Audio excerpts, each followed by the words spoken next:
O Centro Espírita Paz de Zé Cambinda convida a todos, independente do credo, a participarem da corrente Elos Unidos, para fortalecer ainda mais as inúmeras correntes que já estão sendo realizadas, visando ao bem-estar de todos os seres da nossa casa e do planeta Terra, nesse momento tão desafiador. Todos os dias, pare por 3 minutos às 18 horas, eleve seu pensamento e faça uma prece. Juntos, somos mais fortes.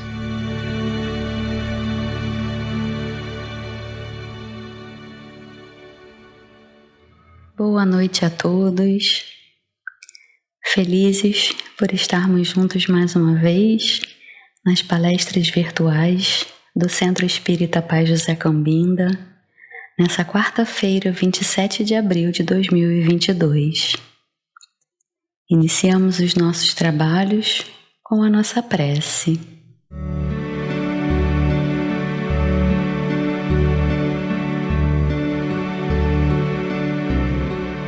Deus, luz do mundo, Jesus, farol a nos guiar no meio da escuridão criada por nós mesmos.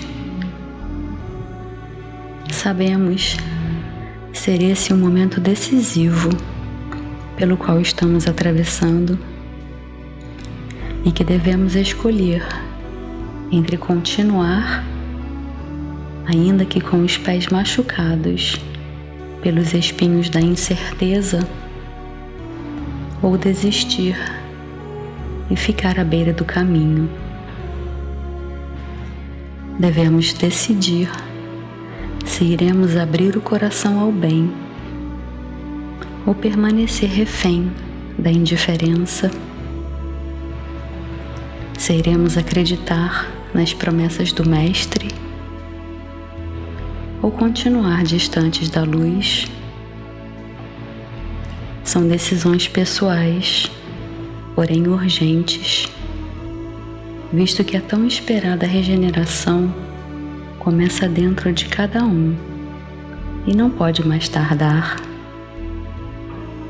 Temos a nos auxiliar a casa espírita que acolhe, a doutrina que esclarece, os amigos espirituais que orientam, Jesus, nosso modelo e guia, e acima de tudo, Deus, que nos concedeu o dom da vida por acreditar em nossa capacidade. Sejamos fortes e sigamos na direção do amor. Que assim seja.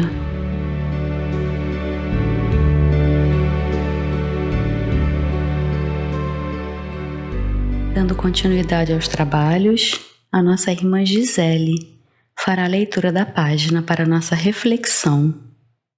Boa noite, do livro Fonte Viva, Francisco Cândido Xavier, ditado pelo Espírito Emmanuel. Lição 144. Ajudemos a vida mental. E seguia uma grande multidão da Galiléia, de Decápolis, de Jerusalém, da Judéia e de além do Jordão. Mateus capítulo 4, versículo 25. A multidão continuava seguindo Jesus na ânsia de encontrá-lo, mobilizando todos os recursos ao seu alcance. Procede de todos os lugares, sequioso de conforto e revelação. Inútil interferência de quantos se interpõe entre ela e o Senhor, porque, de século a século, a busca e a esperança se intensificam. Não nos esqueçamos, pois, de que abençoada será sempre toda a colaboração que pudermos prestar ao povo em nossa condição de aprendizes. Ninguém precisa ser estadista ou administrador para ajudá-lo a engrandecer-se. Boa vontade e cooperação representam as duas colunas mestras no edifício da fraternidade humana. E contribuir para que a coletividade aprenda a pensar na extensão do bem é colaborar para que se efetive a sintonia da mente terrestre com a mente divina. Descerra-se à nossa frente precioso programa nesse particular: alfabetização, leitura edificante, palestra educativa, exemplo contagiante na prática da bondade simples, divulgação de páginas consoladoras e instrutivas, exercício da meditação.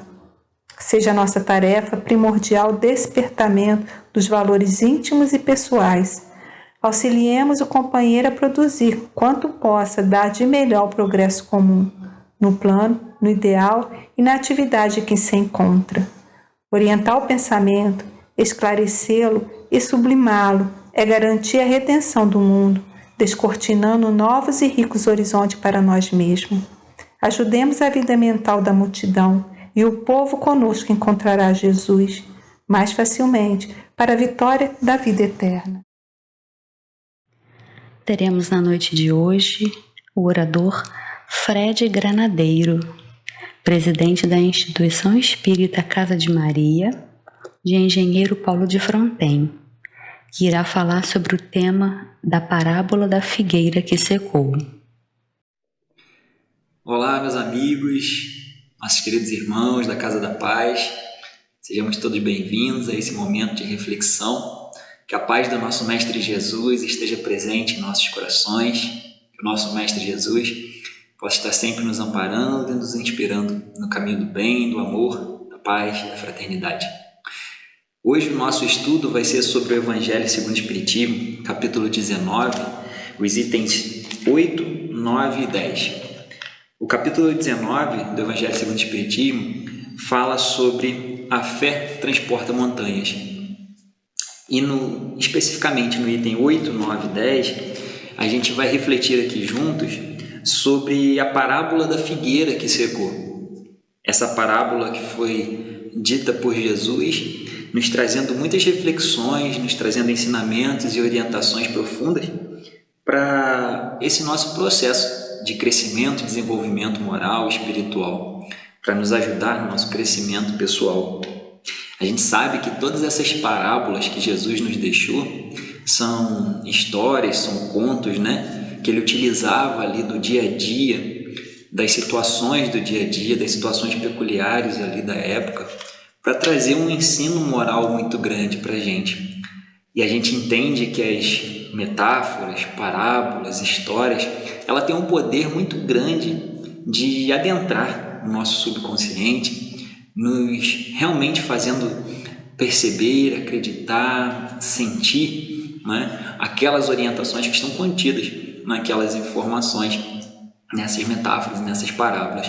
Jesus, como um grande mestre que era, um grande educador, um grande sábio que é, ele se valia bastante das parábolas para nos deixar essas reflexões profundas, para nos deixar essas orientações profundas de cunho moral e espiritual. Por isso que ele se utilizava tanto das parábolas, devido ao poder que elas realmente têm de adentrar, ultrapassar as barreiras do nosso consciente, da nossa razão e entrar realmente na questão do nosso sentimento, na questão mais profunda do nosso ser, tocando a nossa alma verdadeiramente. E todas essas parábolas de Jesus, elas merecem um carinho muito grande na hora da gente pesquisar, na hora da gente estudar, porque diante das nossas capacidades, a gente tenta tirar o máximo de ensinamento, de orientação desses ensinamentos, dessas parábolas.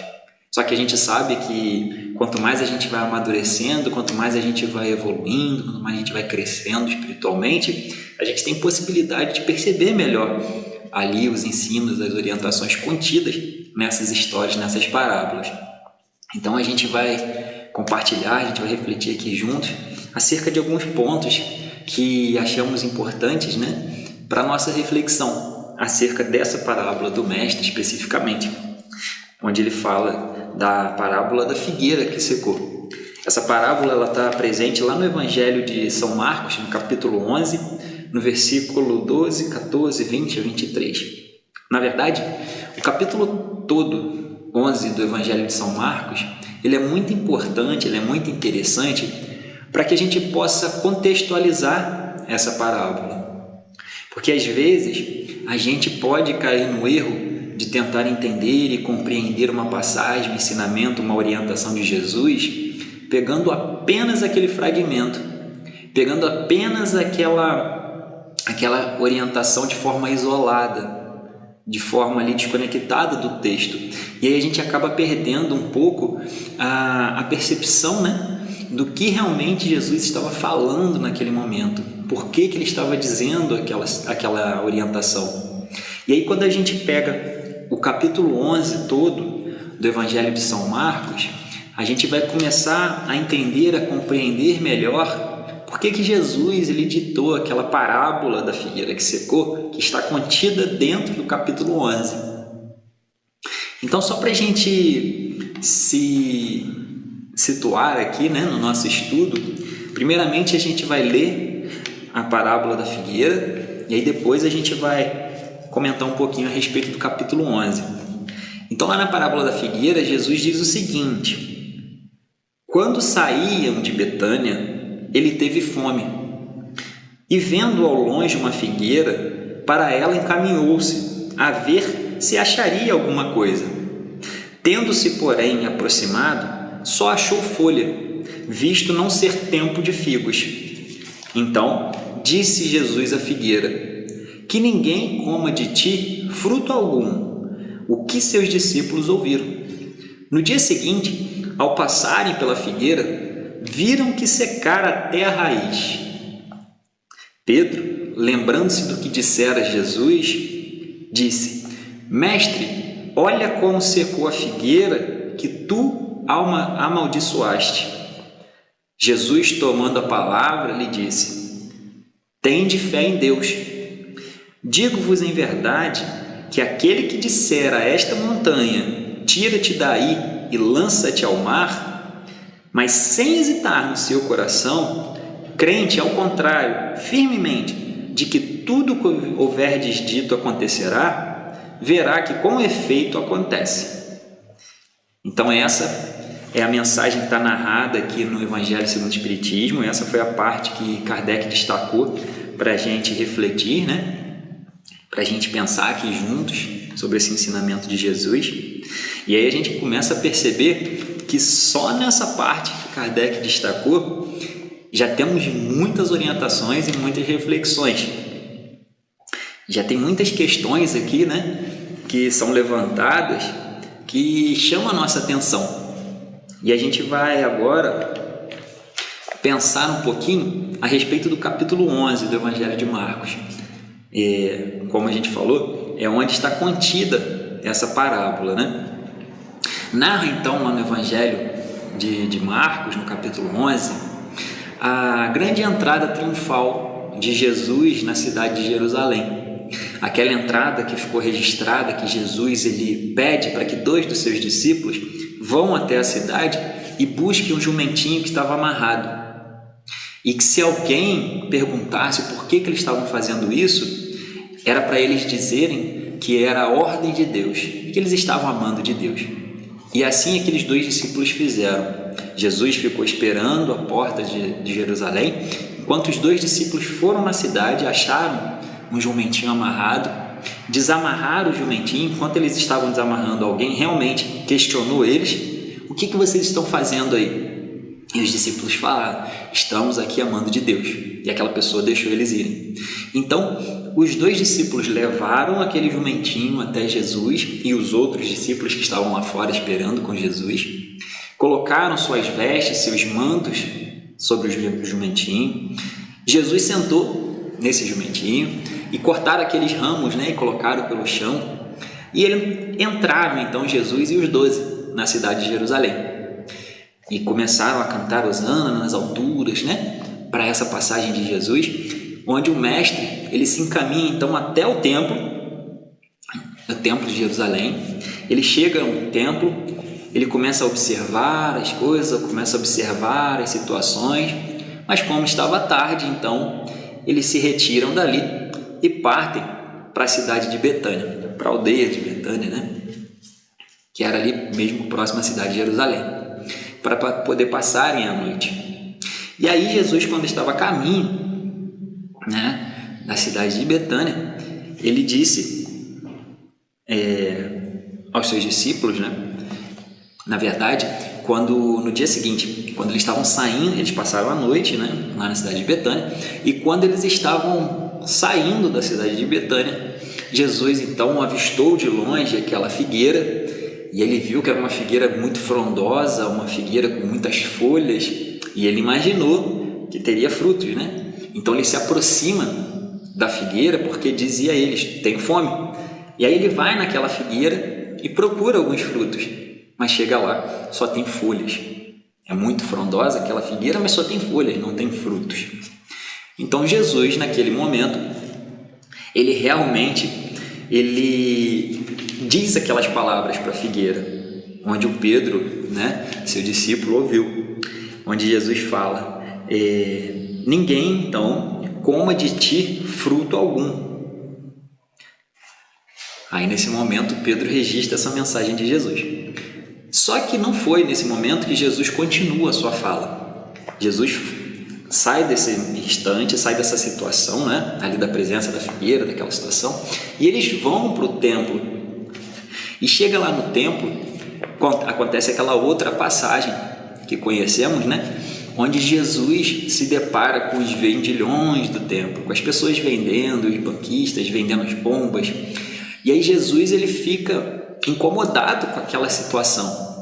E Jesus começa a expulsar os vendedores, começa a virar as mesas, as bancas, começa a expulsar realmente os vendilhões do templo, porque ele fala que ali é uma casa sagrada, uma casa de oração, e que não podia ser transformada aquela casa de oração em uma situação de comércio, e tudo mais.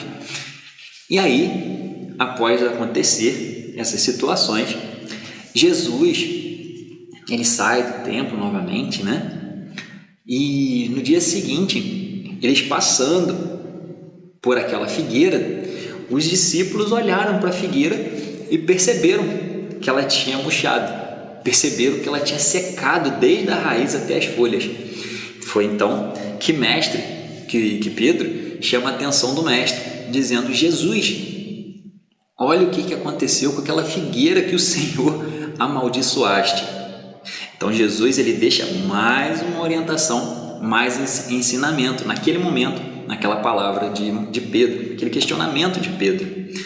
E Jesus disse para ele: tende fé em Deus, digo-vos em verdade, que aquele que disser a esta montanha, tira-te daí e lança-te ao mar, mas sem hesitar no seu coração, crente, ao contrário, firmemente, de que tudo que houver dito acontecerá, verá com efeito que acontece. Então Jesus deixa esse outro ensinamento, essa outra orientação ali para os discípulos naquele momento, e também para todos nós, que posteriormente viemos a beber dessas orientações, desses ensinamentos do mestre. Então vamos lá. A gente percebeu ali o contexto todo, da situação. E aí o que chama a nossa atenção no primeiro ponto é: Jesus, quando ele ia para Betânia, quando ele ia para Jerusalém, ele ficava na aldeia de Betânia. A aldeia de Betânia é uma pequena cidade onde morava, Lázaro, Marta e Maria, que Jesus os considerava muito. Então Jesus, quando ele ia para Betânia, ele se hospedava na casa de Lázaro. Ele e os seus discípulos ficavam na casa de Lázaro, de Marta e de Maria.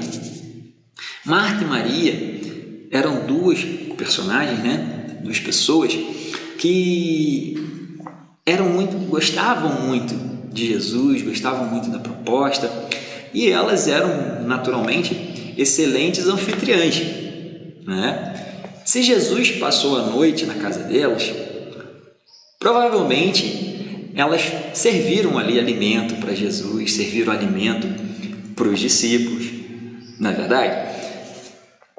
E aí é esse ponto que nos chama a atenção, porque quando Jesus ele se depara com a figueira pela primeira vez, ele estava saindo da casa de Lázaro, de Maria e de Marta.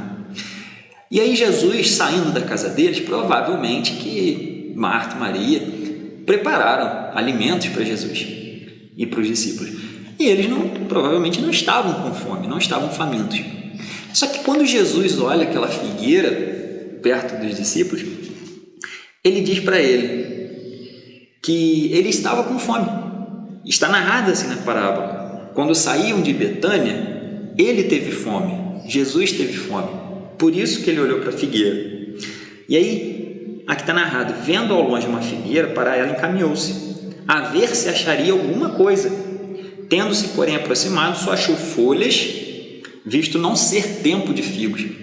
Isso também é interessante.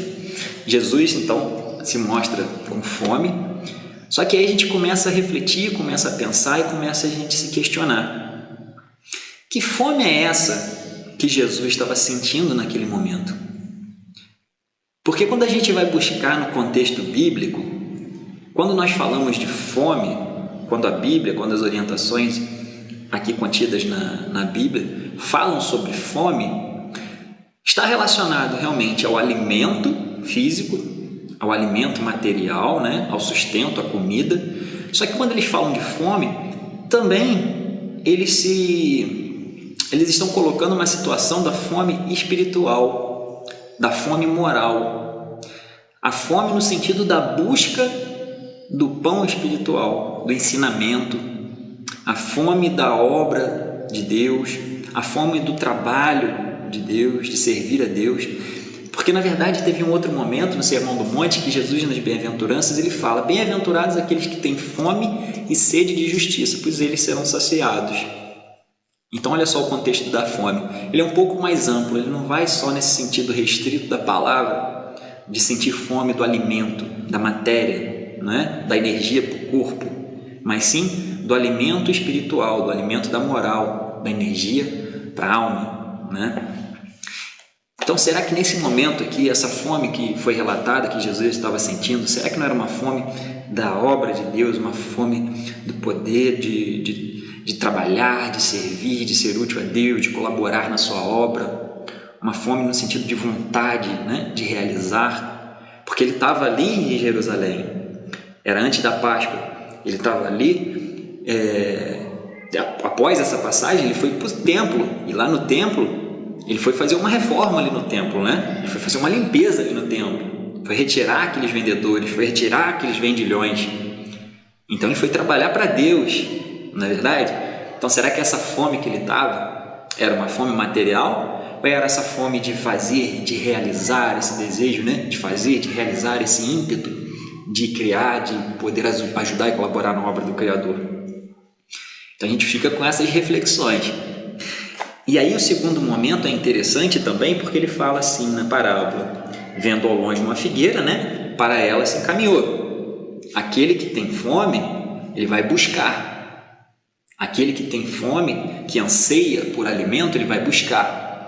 E ele vai buscar onde ele sabe que tem um alimento, onde ele acredita ter um alimento. Então, quando Jesus ele olha para uma figueira, a figueira era uma árvore frutífera, era uma árvore que oferece um alimento, uma árvore que oferece os seus frutos. Então, Jesus ele olha para a figueira e percebe que ela está toda florida, que ela está com folhas, repleta de folhas.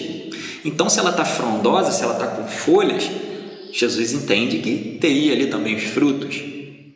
Então ele se encaminha para a figueira, ele vai em busca do fruto. E aí quando ele chega nessa figueira, que ela está tão frondosa, tão cheia de folhas, e ele percebe que ela não tem frutos, Jesus ali ele fica um pouco, ele se questiona, não é? Como que essa árvore não tem frutos? E aí quando a gente vai refletir um pouquinho mais profundo nessa mensagem, a gente vai perceber que é interessante que na mensagem ele fala o seguinte: só que quando ele se aproximou só achou folhas, visto não ser tempo de figos.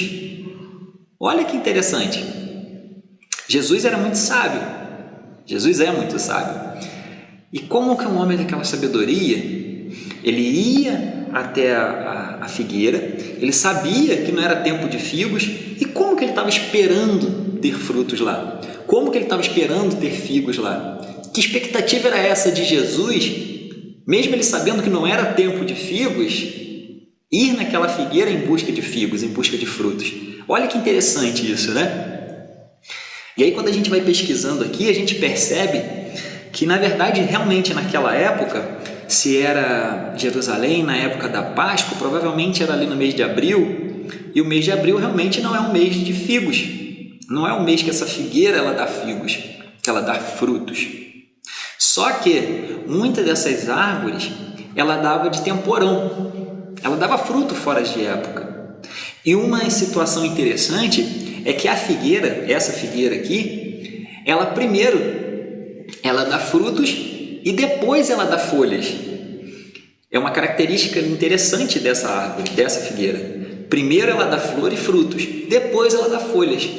Então Jesus, olha que interessante, quando ele olha para aquela figueira e vê ela repleta de folhas, logo ele imagina, ela também está repleta de frutos. Se ela está cheia de folhas, ela está cheia de frutos. E aí quando chega lá, ele percebe que ela não tem frutos, só as folhas, só está vistosa, só está bonita, só está frondosa, mas sem frutos. Então Jesus, ele, diante da situação, ele narra então essas palavras, ele fala para aquela figueira, que ninguém coma de ti algum fruto, o que os seus discípulos ouviram. Só que aí a gente para num momento, né, e começa a refletir. Jesus, o príncipe da paz, Jesus, aquele espírito de luz, o espírito perfeito, o enviado de Deus, o amor encarnado, Jesus que participou da formação do nosso planeta, né?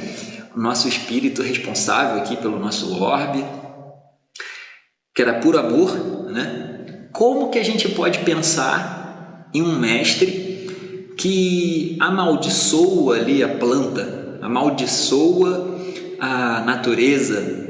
Como que a gente pensa sair de Jesus algo ruim ou negativo? Não é verdade? Não é uma questão para a gente refletir, para a gente analisar, para a gente pensar? Jesus era um amor encarnado. Como que sai algo ruim, algo negativo dele a ponto de secar uma árvore? E aí a gente começa a entender que as parábolas na época, elas tinham realmente essas características.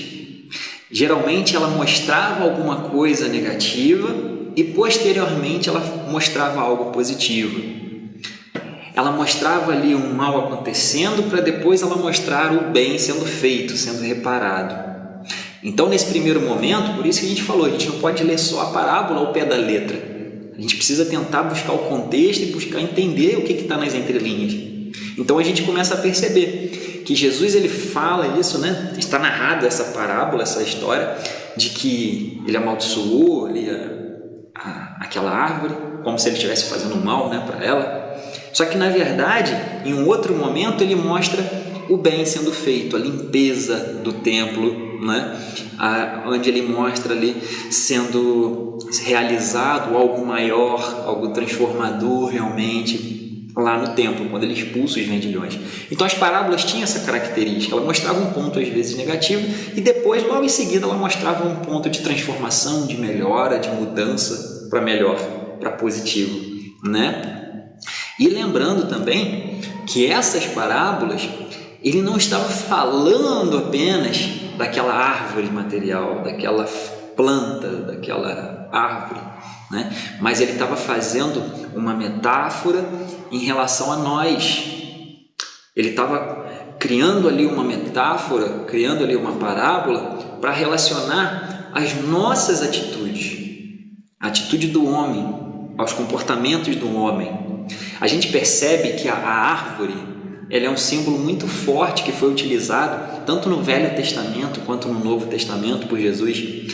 A árvore, no sentido da vida, no sentido de ser a multiplicadora do bem, sendo aquela que tem as suas raízes fortes, tem a sua base, tem o seu tronco, mas que tem também as suas folhas e seus frutos, sendo a continuidade do bem. Jesus mesmo falou para os discípulos: vocês são os ramos da minha videira. Então a árvore tem um simbolismo muito grande, a árvore do evangelho, a árvore do conhecimento, a árvore da vida. E Jesus ele utilizava dessas analogias, dessas metáforas, para fazer essas comparações conosco, os seres humanos. Porque somos nós, na verdade, que precisamos de todo um trabalho. Somos nós, na verdade, que precisamos de uma lapidação, de uma transformação, de uma mudança, e não a natureza em si, né? A natureza colabora para o nosso processo de crescimento e evolução espiritual. A natureza é importante, é imprescindível para que haja essa vida material, para que venha o espírito encarnar e ter a sua possibilidade de crescer, de evoluir, aproveitando desse processo que estamos inseridos da lei de sociedade, da lei de progresso, para que a gente possa crescer e evoluir, alcançarmos essa nossa perfeição relativa, como o próprio Mestre nos orientou lá atrás. Sede vós, pois, perfeitos, como perfeito é o vosso Pai Celestial. Esse é o nosso sentido, essa é a nossa direção que devemos seguir. Aproveitando a cada momento, aproveitando a cada oportunidade, para a gente ir se transformando, se modificando na melhor versão de nós mesmos. Que eu possa aproveitar essas oportunidades, que eu possa aproveitar essas chances que eu tenho no meu dia a dia de me tornar um Fred melhor, de eu me tornar um ser humano melhor, de eu me tornar um espírito melhor. Então são oportunidades que nos são dadas diariamente.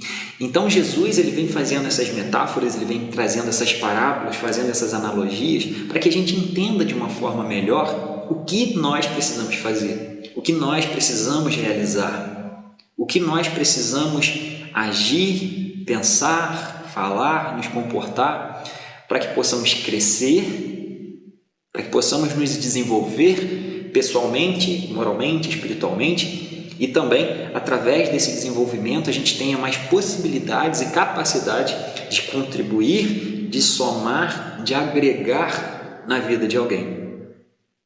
Então essa é a nossa tarefa, a gente crescer, se desenvolver e também contribuir, e também ajudar, e também interagir de forma positiva na vida de outros irmãos, de outros semelhantes.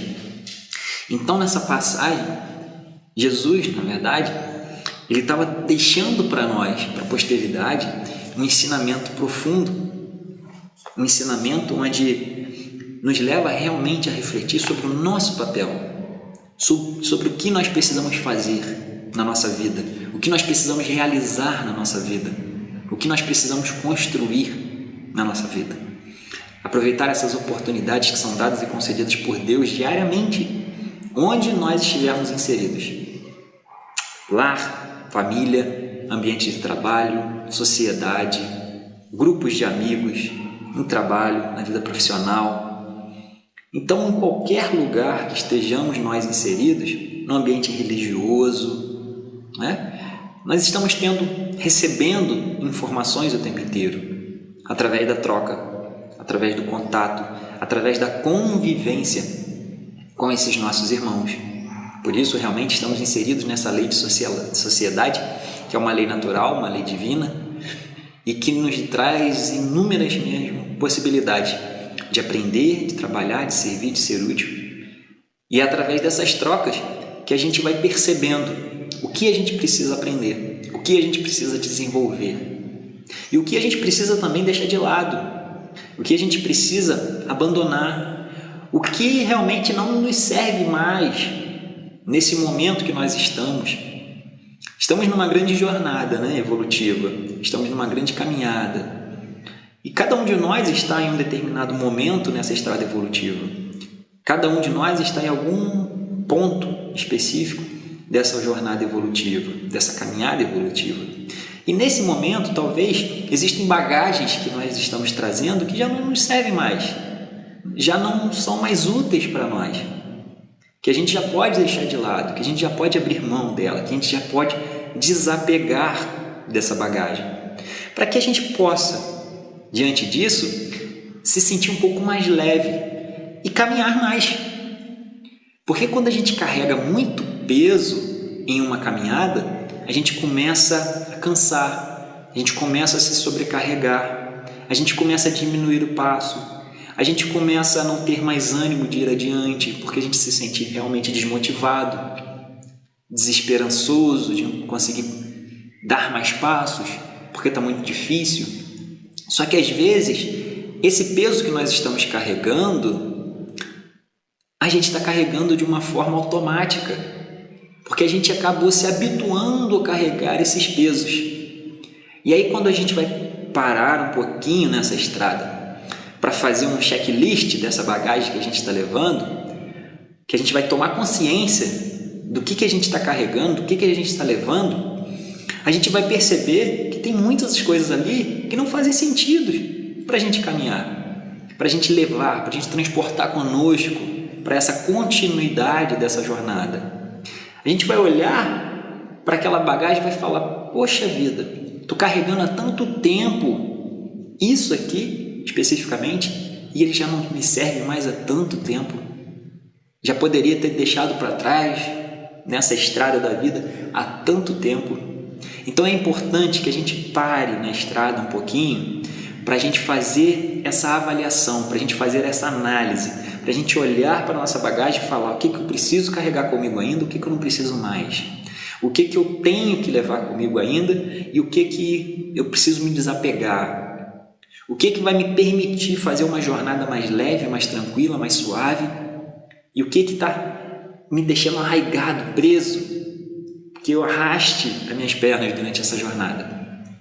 E a gente vai perceber que tem muita coisa que a gente pode deixar para trás, que a gente pode se libertar, se desfazer daquilo ali.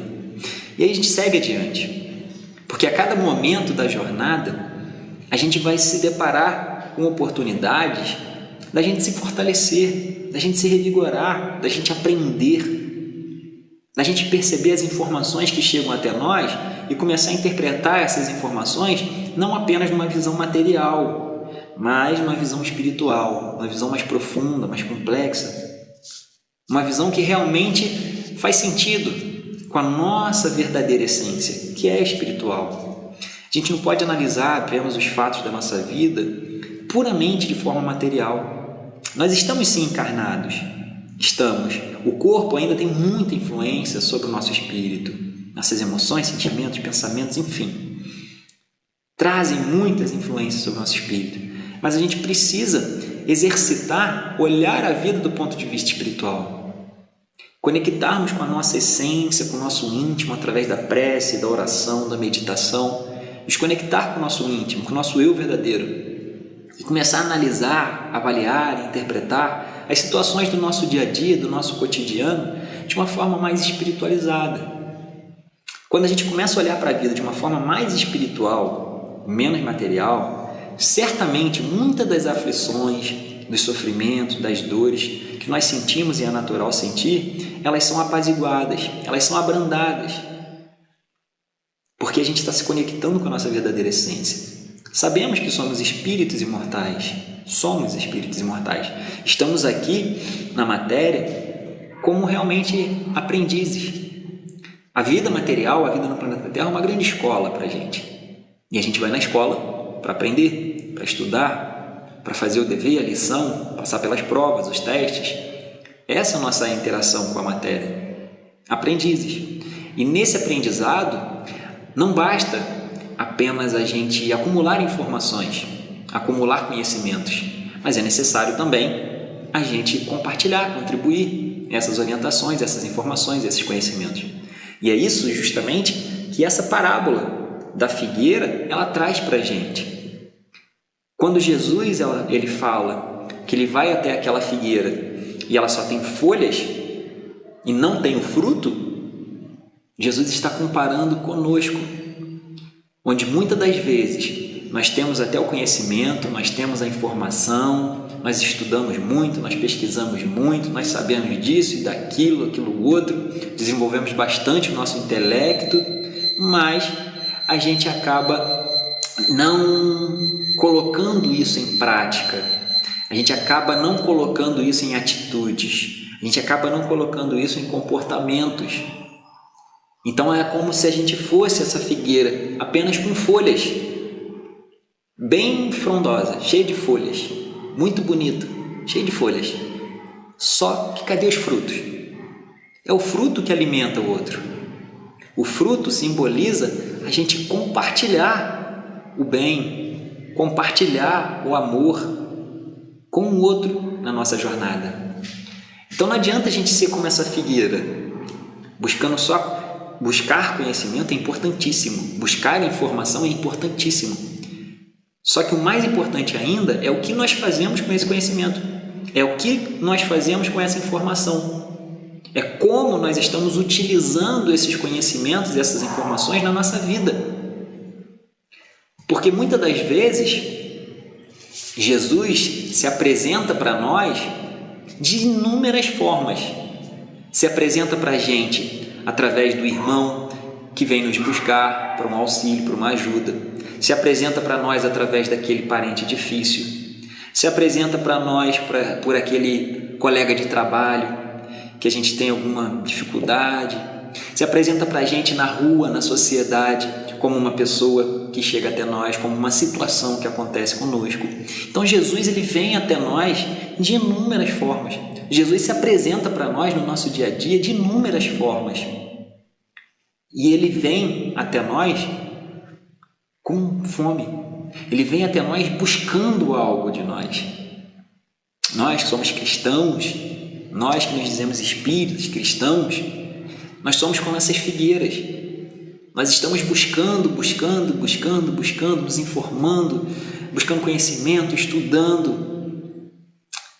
Mas só que Jesus ele vem até nós de inúmeras maneiras para também buscar de nós algo que nós temos para oferecer, algo que nós temos para compartilhar, algo que nós temos para contribuir, para acrescentar, para somar na vida de alguém. Só que muitas das vezes, quando ele chega até nós, ele acaba pegando e percebendo essa situação de que somos apenas folhas, de que estamos ali com muitas folhas, bem bonito, só que não estamos dando frutos, não estamos compartilhando esses frutos que nós estamos nos alimentando na doutrina espírita, esse fruto que o Evangelho de Jesus ele tem nos ofertado, ele tem nos orientado, ele tem nos saciado. Esse fruto que a espiritualidade vem nos dar diariamente, de auxílio, de suporte, de amparo, de apoio. Esses frutos que nós fomos beneficiados e que também precisamos beneficiar alguém. Precisamos colaborar com alguém, contribuir com alguém, dividindo, multiplicando, compartilhando esses frutos. Então essa figueira aqui somos todos nós, cristãos, espíritas, que precisamos sair dessa questão de apenas buscar. É preciso buscar? Sim. É preciso pesquisar? Sim. É preciso estudar? Sim. É preciso pesquisar? É preciso buscar conhecimento? Sim. É imprescindível. Até porque sem ele a gente não sabe como agir. Mas, às vezes, a gente já está preparado para realizar alguma tarefa. A gente já está preparado para ajudar de alguma forma. A gente já está preparado para servir de alguma maneira. Só que a gente acaba guardando para a gente e não contribui com o outro. Às vezes a gente é convidado no nosso centro espírita para participar de um estudo, fazer uma prece, trabalhar no passe, trabalhar compartilhando uma palestra, fazendo um estudo, e às vezes a gente se acha que ainda não é capaz. Ah, não posso. Já estuda há bastante tempo a doutrina e acha que não pode dar um passe, não pode ajudar no estudo, não pode fazer uma palestra, não pode isso, não pode aquilo. Só que se a gente parar para perceber, o tempo inteiro a gente está ali sendo, de alguma forma, requisitado por Jesus, por Deus, através das oportunidades da vida, através das oportunidades do nosso dia a dia. E aí a gente se coloca, a gente acaba se colocando naquela condição de que não, eu ainda preciso estudar muito, eu ainda preciso ler muito esses livros, eu ainda preciso fazer isso, e acaba deixando de lado a oportunidade de servir. Aí a gente acaba deixando de lado a oportunidade de ser útil, a gente acaba deixando de lado a oportunidade de multiplicar o bem, o amor de alguma forma. E a gente começa a perceber que o amor, que o bem, ele é uma fórmula muito curiosa, que quanto mais a gente doa, mais ele multiplica. Quanto mais a gente pratica, mais ele multiplica. Então, às vezes, a gente está passando por alguns desafios na nossa vida, passando por algumas dificuldades, e o que está nos faltando, verdadeiramente, é a gente se colocar a serviço de Deus, é se colocar a serviço do Cristo, é se colocar a serviço da espiritualidade, seja dentro da casa espírita, seja numa obra social, seja na minha família, seja com outros amigos, seja na sociedade, seja na instituição de caridade que seja qual for a oportunidade, nós temos capacidade, nós temos possibilidade, nós temos sim inúmeras habilidades para serem colocadas em práticas em prol do bem, em prol do amor, em prol da fraternidade, em prol do auxílio, em prol da felicidade espiritual. Porque, como a própria doutrina nos orienta, a caridade é algo que pode ser colocado através de pensamento, palavras e atos. E em cima desses 3 pilares, dessas 3 bases, a gente fazendo uma reflexão profunda agora, um autoquestionamento. Será que não tem a possibilidade de fazer nada na caridade, nada no bem, nada no amor? Sendo que a caridade ela pode ser desenvolvida através de pensamentos, palavras e atos. Será que eu não posso, dentro de cada uma dessas situações aqui, fazer algo de bom pelo meu semelhante, né? Para dar esses frutos que Jesus espera que nós demos, né? Porque quando Jesus ele olha para a figueira, ele vê folhas. Se ele vê folhas, ele fala, se ela tem folhas, ela está dando frutos.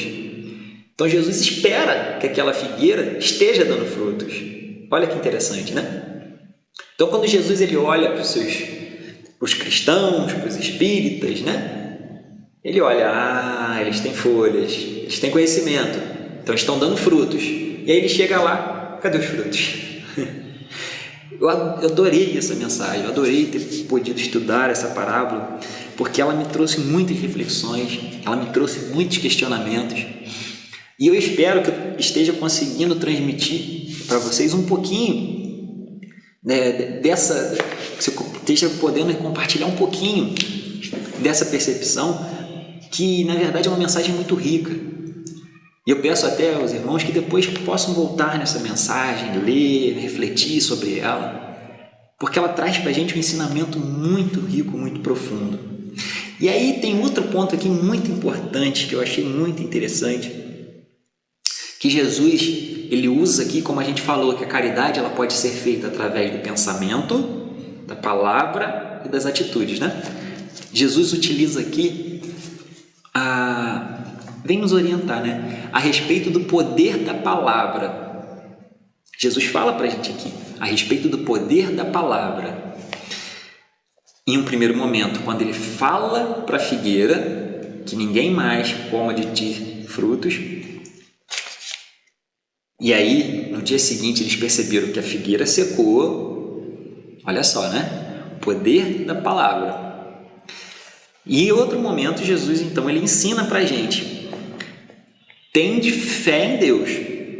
Essa fé que Jesus fala para a gente aqui não é aquela fé de apenas acreditar, não. Quando fala assim, eu tenho fé em Deus, eu acredito em Deus. Não, não é só essa fé, não.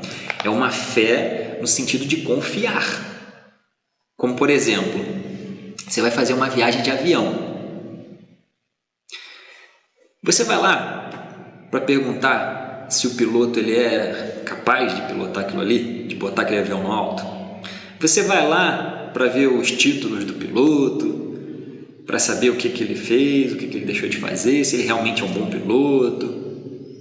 Ninguém faz isso, né? Todo mundo entra no avião e tem a certeza que vai chegar lá no destino. Isso é fé, não é?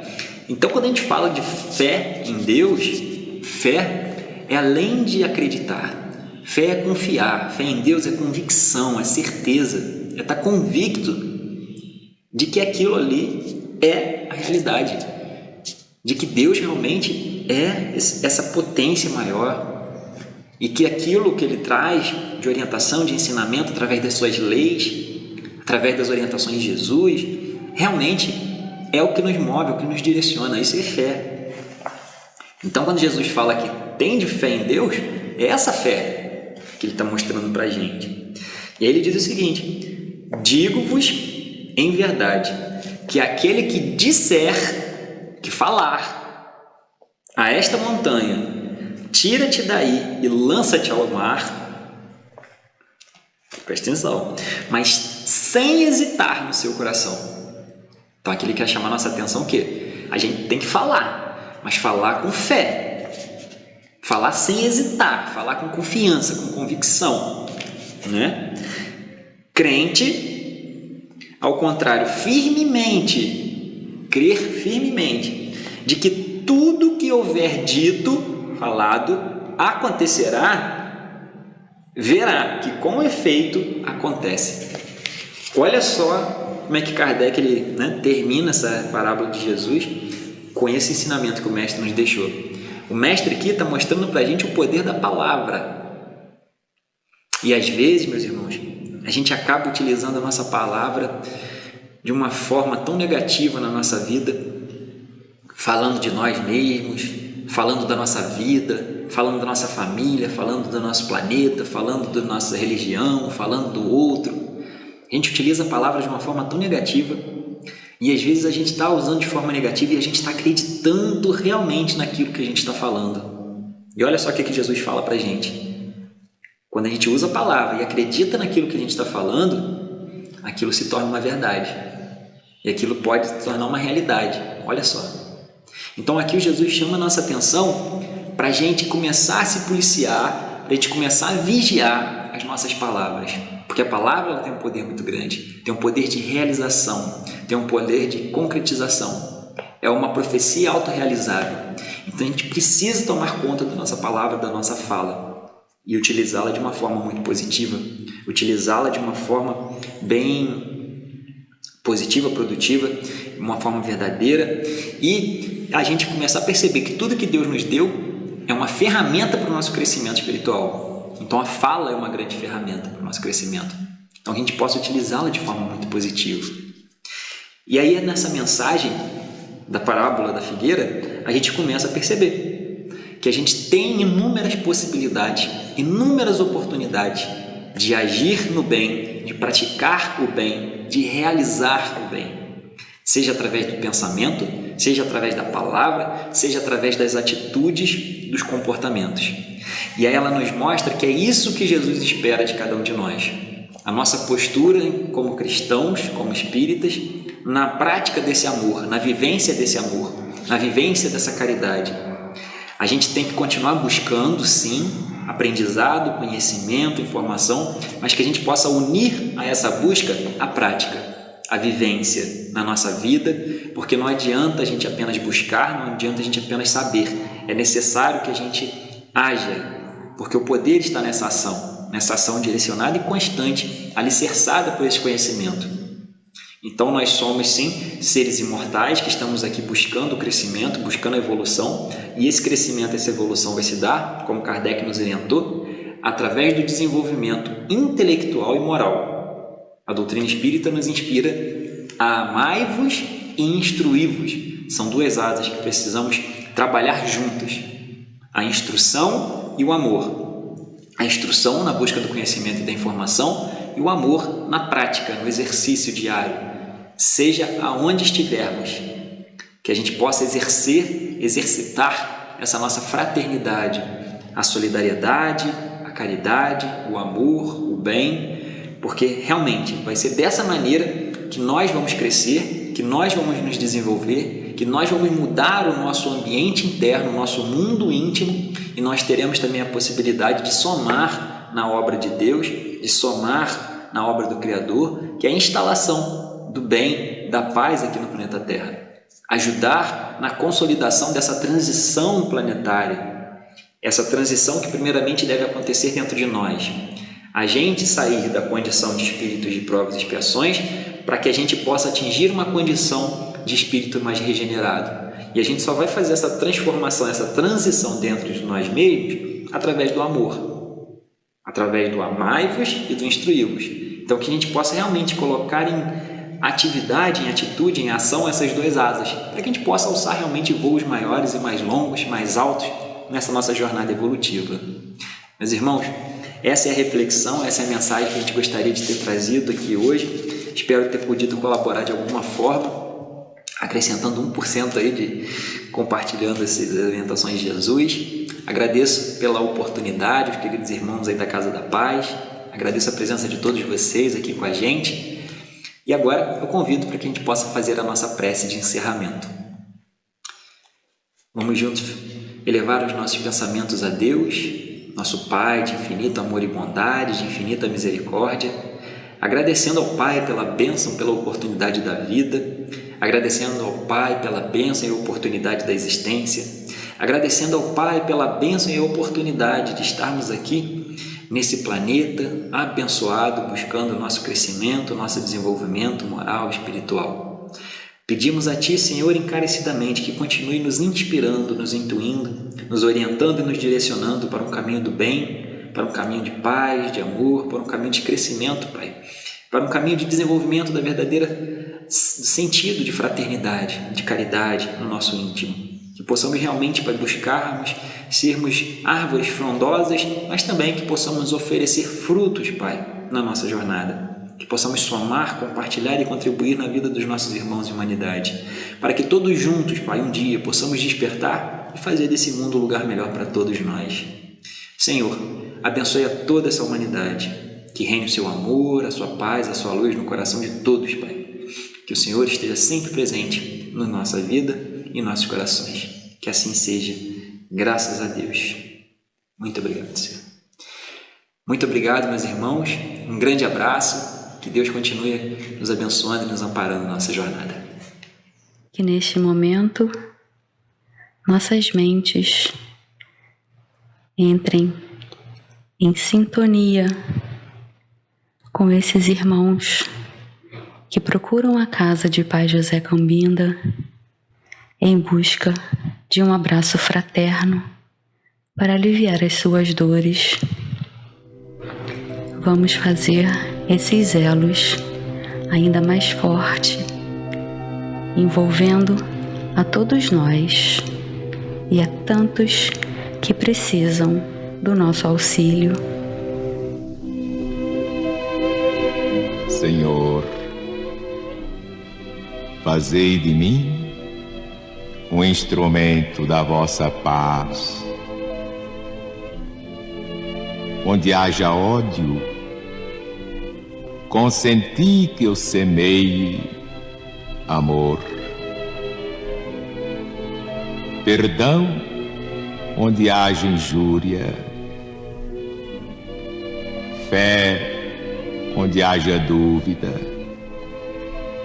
verdade onde haja mentira, esperança onde haja desespero, luz onde haja treva, união onde haja discórdia, alegria onde haja tristeza. Ó Divino Mestre, permiti que eu não procure tanto ser consolado quanto consolar, compreendido quanto compreender, amado quanto amar, porque é dando que recebemos, perdoando é que somos perdoados,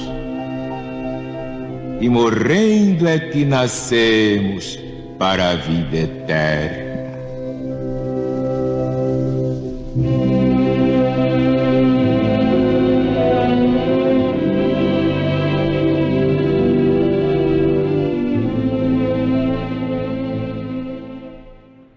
Os trabalhadores da falange indiana pedem que adotemos uma postura relaxada, tanto com os nossos corpos, quanto na nossa mente, nos desligando dos problemas, das dificuldades e nos concentrando apenas nesse momento, que é um momento único, onde receberemos as bênçãos dessa falange de trabalhadores.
Antes de encerrarmos a nossa noite de estudos, gostaríamos de agradecer aos espíritos de luz pela presença em nossos lares, transformando esse ambiente em local de harmonia e equilíbrio,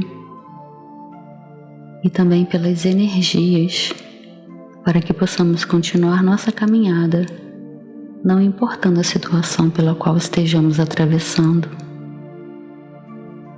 Cada um tem um propósito na vida, uma missão a ser cumprida, porém não sabemos quando receberemos o convite irrecusável para deixarmos esse belo planeta azul e retornarmos ao mundo espiritual.